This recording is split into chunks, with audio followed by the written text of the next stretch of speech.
The crystalline spires of Nixus Prime glowed with diminishing light as the planet's twin suns continued their inevitable collapse.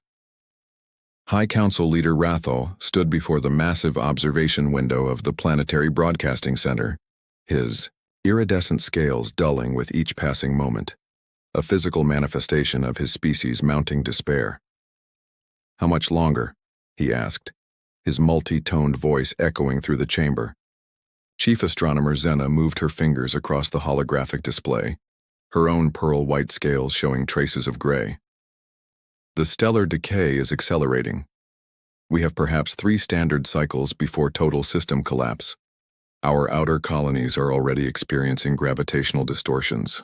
Rathel touched the transparent barrier, watching as another evacuation ship launched into the violet sky. Their fleet could save barely a fraction of their 8 billion citizens. The Galactic Confederation, their supposed allies, had abandoned them to their fate, claiming resource limitations and logistical impossibilities. "Begin the broadcast," he commanded. "On all frequencies in all directions. Break every protocol. We no longer have the luxury of caution." Within the transmission chamber, Communications Director Vix activated their most powerful array. The quantum transmitters hummed to life, drawing power from the planet's remaining energy reserves. The message was simple, encoded in universal, mathematical sequences that any spacefaring civilization could understand.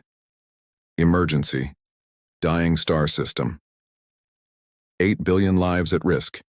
Immediate evacuation needed. Please respond. "We're breaking 57 different Confederation regulations," Vix noted, her scales shifting to a nervous blue. "Broadcasting into the dark zones is strictly forbidden. There are reasons these regions are quarantined." "The Confederation left us to die," Rathel replied sharply. "What's the worst that could happen?" The answer came 3 days later. Zena burst into the High Council chamber, her scales practically white with excitement. "We received a response. Not from the Confederation. It came from the outer dark." The council chamber erupted in murmurs as Rathel activated the central holographic display. The return signal was powerful, clearly advanced, but its signature matched nothing in their databases. "Translation matrix is processing," Vix announced, her fingers dancing across the controls. "The message is simple, direct." Her scales suddenly shifted to a deep gray of concern. "It says, 'We have heard your call. We will save you all. Prepare for our arrival.'" "All?" Council member Thrix's scales flickered in disbelief. "That's impossible. Even the Confederation couldn't evacuate our entire population. Who has such capability?" Before anyone could respond, their instruments detected massive energy signatures appearing at the edge of their system. Ships were arriving, but not through any known form of faster-than-light travel. The space around them seemed to twist, tear, and bleed darkness. The vessels that emerged were unlike anything in Confederation records. Massive, angular constructs of some black material that seemed to absorb light rather than reflect it. They moved with impossible grace for their size, and there were hundreds of them. "By the first light," Zena whispered, checking her instruments. "Each of those ships, and they're bigger than our largest city. The power readings, I can't even quantify them." A new transmission arrived, this time with visual data. The being that appeared in their holographic display was unlike anything they had ever encountered. Its form seemed to shift and change as they watched, as if reality itself couldn't quite contain it. "Children of the dying light," the entity spoke, its voice somehow beautiful and terrifying at once.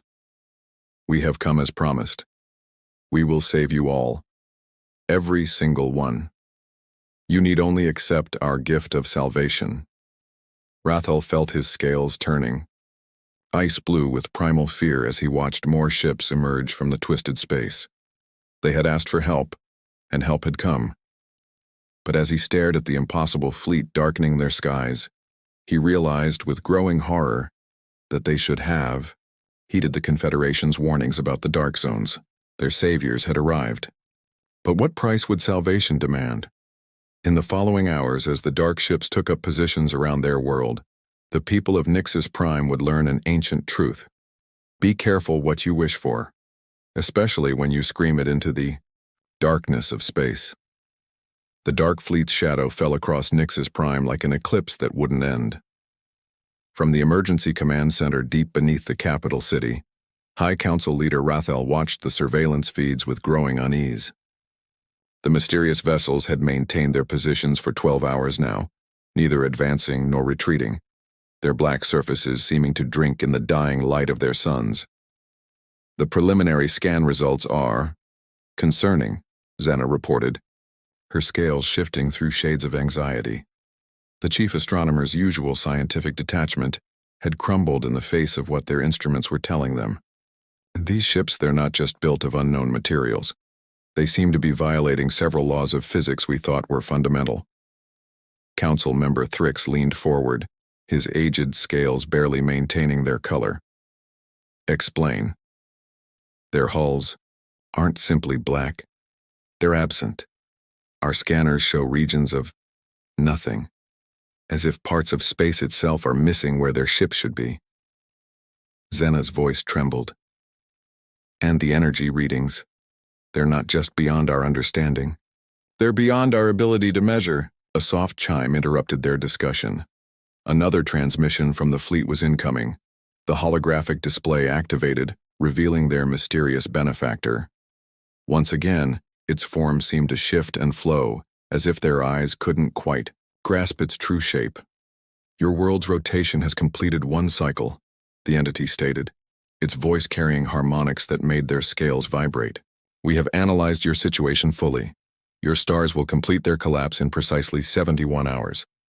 We are ready to begin the salvation process. Rathel stepped forward, forcing himself to maintain composure. We are grateful for your offer of help, but our people need to understand the nature of this salvation. How do you propose to evacuate 8 billion souls? The entity's form rippled in what might have been amusement. Evacuation? Oh no, that would be inefficient. We offer transformation. The chamber fell silent. Vix's scales turned almost white, with fear as she whispered, Transformation? Your current forms are limited, bound to specific environmental conditions, vulnerable to the very forces that now threaten you. The entity's shape solidified slightly, revealing something that might have been a smile or a wound. We will remake you, free you from such constraints. Every single one of your people will survive, as something new, something better. Horror spread through the council chamber as the implications became clear. They hadn't called saviors. They'd attracted the attention of something that viewed them as raw material for transformation. And if we decline this generous offer? Rathel asked carefully. The entity's form darkened. Why would you choose extinction over evolution? We offer perfect survival. The Confederation abandoned you to die. We offer life eternal. But its form rippled again. You have 48 hours to accept willingly. After that, we will save you regardless. The suffering involved will be greater if we must proceed without your cooperation. The transmission ended.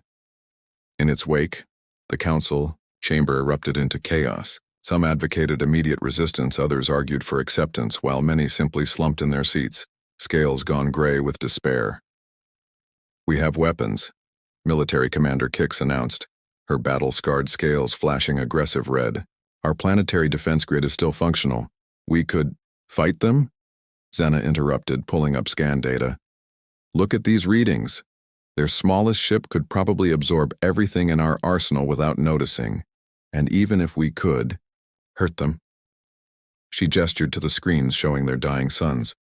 We're still facing extinction in 3 days. Rathel moved to the chamber's ancient ceremonial pool, gazing at his reflection in the sacred waters. His scales had taken on a mottled pattern he'd never seen before, fear and duty warring across his skin. Begin evacuating the young, he finally ordered. Every ship we have, load them with children and launch them toward the Confederation borders, even if only a few survive. A new alarm blared. On the screens, dark energy fields had sprung up around their planet. Nothing would be leaving the system now. No evacuation will be permitted. The entity's voice echoed through their communication system. All must be saved. All must be transformed. We are your salvation. Your only choice is how much it hurts. In orbit, the dark ships began to move, taking up new positions around the planet. Their surfaces seemed to ripple and flow, like liquid, darkness preparing to rain down upon the world below. Rathel looked at his fellow council members, seeing his own terror reflected in their scales. They had begged the universe for salvation, and something had answered, something that saw their extinction not as a tragedy to prevent, but as an opportunity to harvest. The darkness above their world grew deeper, and in the shadows between, the stars, their saviors prepared to deliver their terrible mercy. The first transformation began in the outer colonies. Through encrypted emergency channels, the reports arrived at Nixus Prime's command center, each one more horrifying than the last. Rathel watched the footage with his scales shifting between sickly greens and grays of revulsion as colonists were enveloped in waves of living darkness. "Play it again," he ordered Xena, his voice barely a whisper. "Show me what happens to them." The holographic display flickered to life, showing security footage from mining outpost Sigma. The darkness descended like liquid night, flowing through barriers as if they didn't exist. When it touched the colonists, their forms changed. Their physical bodies seemed to unravel, scale by scale, atom by atom. The victims didn't scream, they sang, their voices carrying impossible harmonies as they were unmade and remade into something else. "Stop." Rathel couldn't watch anymore. "What are the survivors like?" Xena's scales had gone completely white. "According to the last transmission, they're not like anything anymore. They exist in multiple dimensions simultaneously. They can move through solid matter. They're still conscious, still remember who they were, but..." She paused, struggling to maintain her scientific detachment. "They're evangelizing, begging the others to accept transformation willingly. They claim it's beautiful." A new alert flashed across their screens. The dark ships were moving, taking up attack positions around major population centers. Their 48 hours weren't up, but it seemed their saviors were growing impatient. "We've received a message from the Confederation. Communications," Director Vix announced, her scales showing brief hope before dulling again. They're maintaining their quarantine of our system. They say they're sorry, but they can't risk contamination." "Contamination?" Military Commander Kick spat the word, her scales flashing angry red. "We're being unmade by horrors from the dark zone and they're worried about contamination?" The entity's voice filled their chamber again, though no transmission had been initiated. It simply spoke, and reality carried its words. "Your former allies fear us because they do not understand us. We are evolution. We are transcendence. We are salvation through transformation. And we grow, impatient." The walls of their bunker rippled, darkness seeping through solid metal. Council members backed away, scales flashing terror white as a form coalesced in their midst, a swirling void in the shape of something almost comprehensible. "Let us show you," it said, reaching out with appendages of pure darkness. "Let us demonstrate our gift." Council member Thrix, the eldest among them, stepped forward. "I volunteer," he said, his ancient scales steady despite his fear. "Show us what you offer." "No." Rathel moved to stop him, but it was too late. The darkness embraced Thrix, and the transformation began. They watched in horror and fascination as their colleague's form dissolved, his very essence seeming to expand beyond normal space. When it was done, something that had once been Thrix hung in the air before them, a being of shifting darkness and light, existing in more dimensions than their eyes could process. "It's magnificent," Thrix's voice echoed in their minds, carrying harmonics of impossible beauty.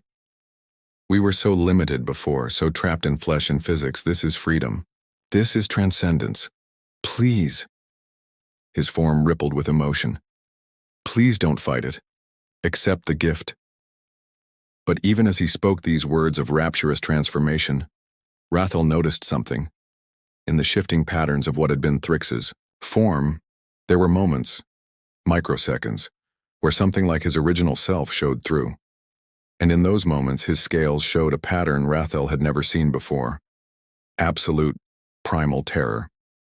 "The transformation has begun," the entity announced. "Your world's rotation will complete 12 more times. Then all will be saved, willing or not. The longer you resist, the more it will hurt. We are not cruel. You simply cannot comprehend our mercy." As if to emphasize its words, the dark ships above began to pulse with energy. Tendrils of living shadow reached down through the atmosphere, seeking the population centers below. The screaming began almost immediately, followed by that terrible, beautiful singing. In the command center, Rathel made a decision. "Seal the bunker," he ordered. "Full lockdown.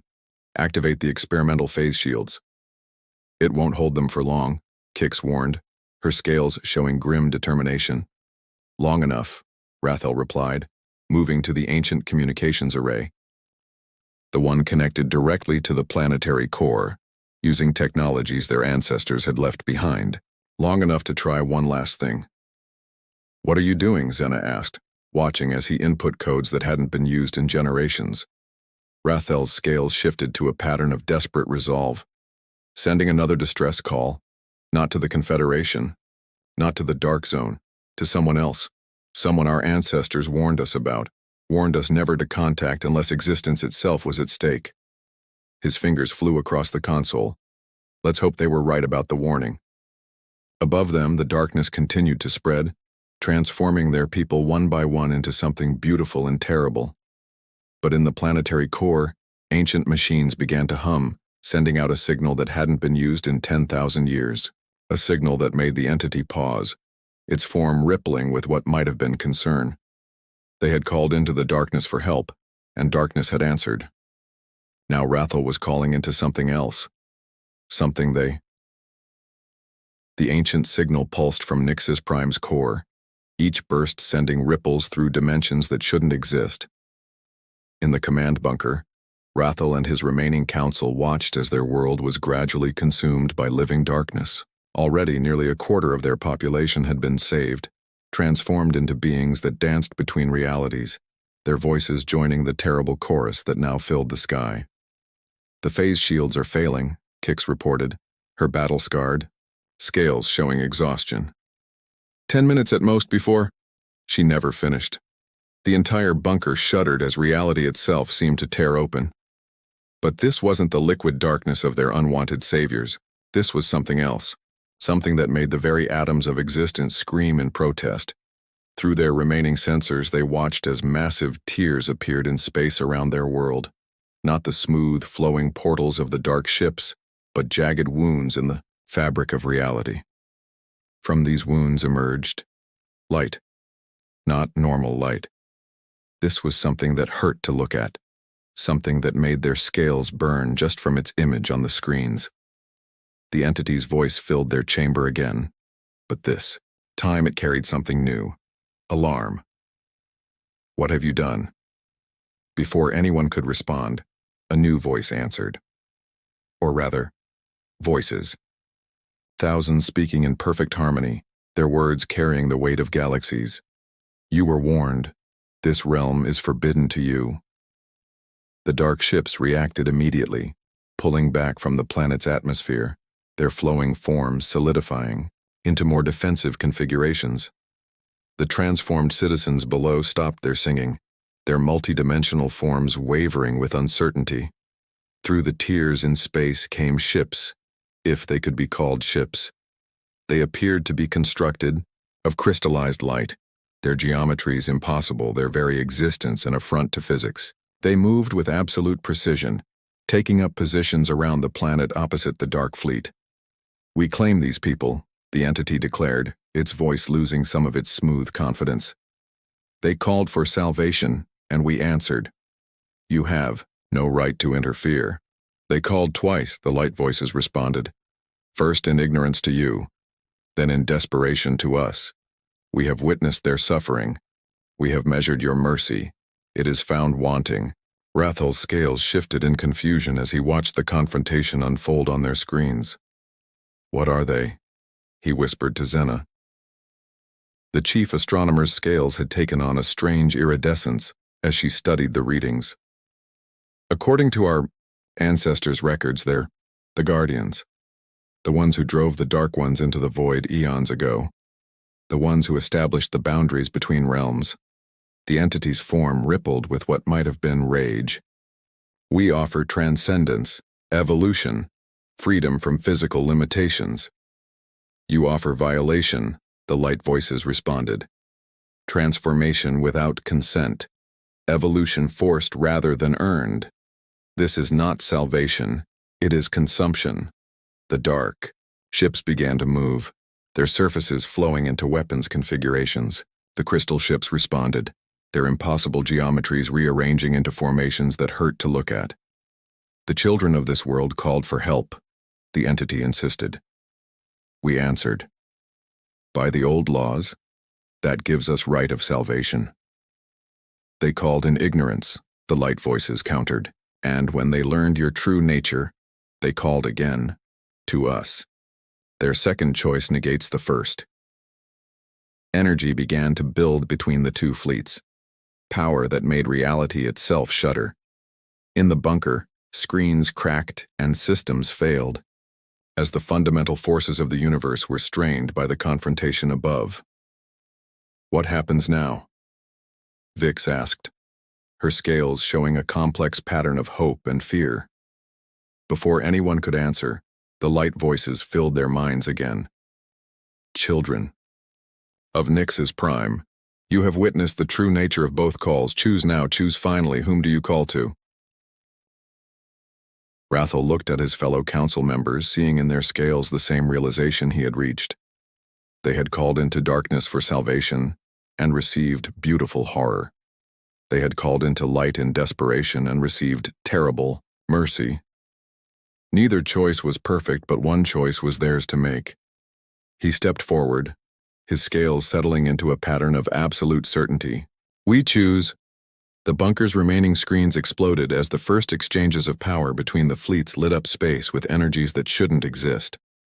The battle for Nyx's prime salvation was beginning, and the universe itself would tremble at its outcome. Above their dying world, darkness and light prepared for war. The entity's fleet of flowing darkness faced off against the crystal ships of burning light. And caught between these cosmic forces, the people of Nyx's prime watched as their choice between two salvations would determine not just their fate, but perhaps the fate of reality itself. The battle above Nyx's prime defied comprehension. Dark ships flowed like liquid night, launching weapons that consumed light itself. The crystal vessels of the Guardians responded with beams of impossible radiance that cut through dimensions. Where the two forces met, reality itself screamed and tore. In the failing bunker, Rathel watched through the last functioning sensor as their world became a battlefield between cosmic forces. The transformed citizens, those who had been saved by the Dark Ones, were changing again. The multi-dimensional chorus of their singing had become a discordant symphony of confusion as they found themselves caught between two fundamental forces. We have to choose, Xena said, her scales showing a complex pattern of revelation. Don't, you see? That's what this has always been about. Choice. The Dark Ones offered salvation without choice. The Guardians. She paused, studying the ancient records. They demand that we choose. Choose what? Kix asked, her military scales flashing. With strategic calculation. Between two forces that could destroy us just by existing too close? The entity's voice rippled through their shelter, strained now, lacking its former smooth confidence. We offered you transcendence, freedom from death, from limitation. At the cost of self, the light voices countered, their harmony now thunderous. At the cost of choice, at the cost of remaining who you are. Above, another exchange between the fleets lit up space. 3 dark ships dissolved into nothingness. 2 crystal vessels shattered into fragments of burning light. The transformed citizens screamed in frequencies that shouldn't exist. Rathel stepped forward, his scales settling into a pattern of grim understanding. Show me the transformed, he commanded their last working screen. Show me Thrix. The image shifted to what had been their fellow council member. In the chaos of battle, the perfect harmony of his transformation was breaking down. Through the shifting darkness of his new form, they could see what remained of his original self, and in those moments his scales told the truth. Terror, loss, an endless scream behind the beautiful song. The Dark Ones didn't save us, Rathel said quietly.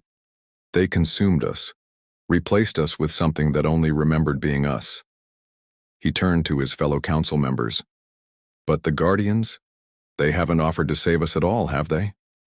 No, the light voices confirmed. We offer only choice, true choice, even if that choice is ending. Understanding rippled through the council chamber. The Dark Ones offered false salvation, survival through transformation into something else. The Guardians offered only the right to choose their own fate, even if that fate was extinction. Rathel's scales shifted to a color none had seen before, the iridescence of transcendent understanding. We choose ourselves, he declared. We choose to remain who we are, even if that means we end. Better to die as ourselves than live as something else's idea of perfection. The moment the choice was made, everything changed. The Guardians' crystal ships began to emit a light that was somehow both impossibly bright and soothingly gentle. Where it touched the transformed citizens, it gave them back themselves. Those who had been changed found their original forms again, their scales telling stories of relief and trauma and gratitude for return.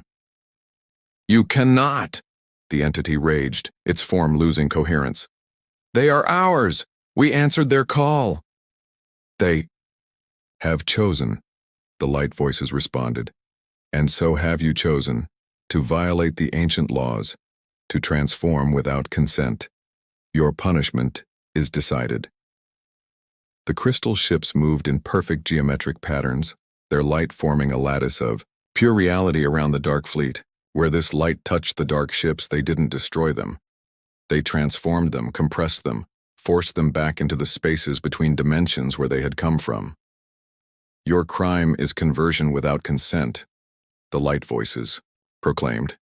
Your sentence is containment. Return to your realm. The barriers will be strengthened. The laws will be enforced. As the dark fleet was driven back, compressed, contained, the entity's voice faded. We only wanted to save them. To make them perfect, finally silence fell. The transformed were restored, the Dark Ones were gone, but the dying suns remained, their collapse now hours away from completion. You have chosen truth over false salvation, the light voices said. Now choose once more. What would you ask of us, children of Nixis Prime? Rathel looked at his fellow council members, seeing in their scales a unity he had never witnessed before.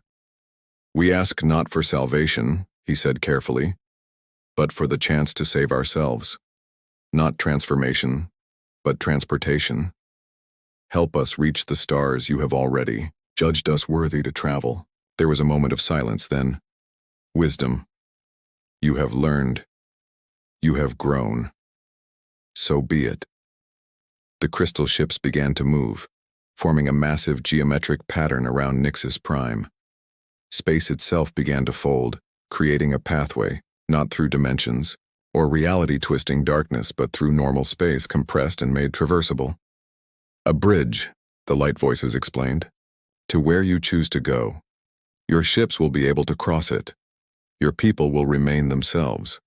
You have earned this not by calling for salvation, but by choosing to remain true to who you are.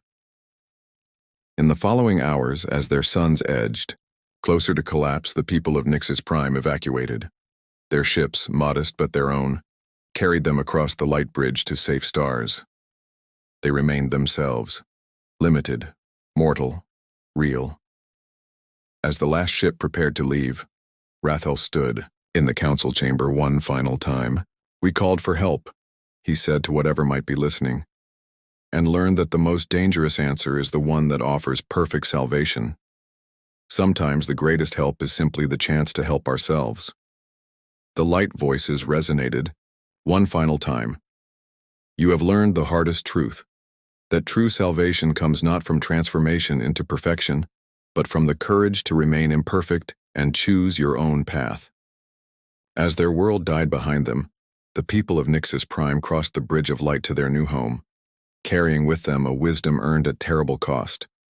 When you call into the darkness for salvation, be careful what answers, and be even more careful what you're willing to become in exchange for survival.